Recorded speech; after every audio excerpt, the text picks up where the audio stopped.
Layel, commune de Ndioum, département de Podor.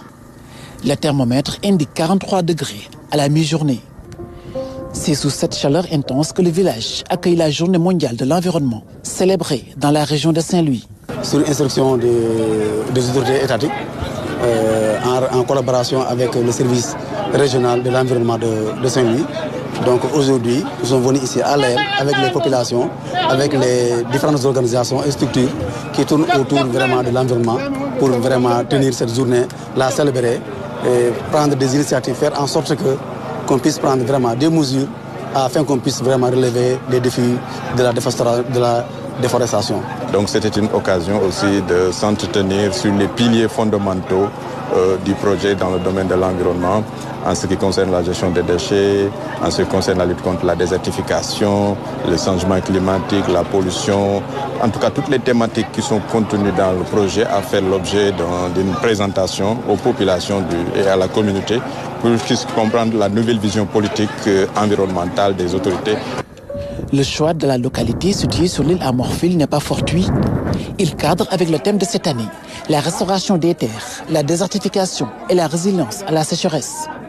C'est une zone aride, une zone où les feux de brousse sont de tout le temps notés.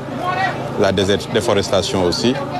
C'est une zone aussi où le peu de forêt qui reste aussi est agressé par l'habitation, par des activités agricoles. Face aux multiples agressions, il est impératif de trouver des solutions appropriées. Ici, un travail remarquable a été entamé depuis plusieurs années par le REDES, Réseau pour l'émergence et le développement des écovillages au Sahel. Une organisation qui regroupe 50 villages au Sénégal et autant de l'autre côté de la frontière, en Mauritanie. Objectif, créer un pôle transfrontalier d'écovillages pour reverdir le Sahel. Heureusement que les solutions sont encore là et nous avons donc entrepris depuis un certain nombre d'années de produire des arbres, de créer des vergers, de remettre les gens en activité. De l'autre côté du fleuve, à Lobodou, en Mauritanie, c'est une forêt de 18 hectares qui a été régénérée. Aujourd'hui, c'est devenu un sanctuaire pour animaux. Aussi bien que les Mauritaniens que les Sénégalais en profitent. Et on est venu encore, parce que nous avons aussi une expérience au niveau de la Mauritanie, qu'on est venu présenter ici à nos voisins du Sénégal, aussi profiter de leur expérience. À quelques kilomètres, à l'école Ndioum-Walo, on peut observer ces fresques murales, symboles de l'engagement des habitants à préserver le cadre de vie. Je dis que nous, enseignants, notre principale mission, c'est de créer un cadre de vie. Nous voulons toujours que l'école soit un cadre de vie accueillant, que ce soit un cadre de vie, que l'école soit vraiment un cadre de vie sain, vraiment pour que les enfants puissent vraiment s'épanouir. Ce joyau entre dans le cadre d'un projet que nous avons mis en place, qui est l'amélioration des cadres de vie dans les écoles.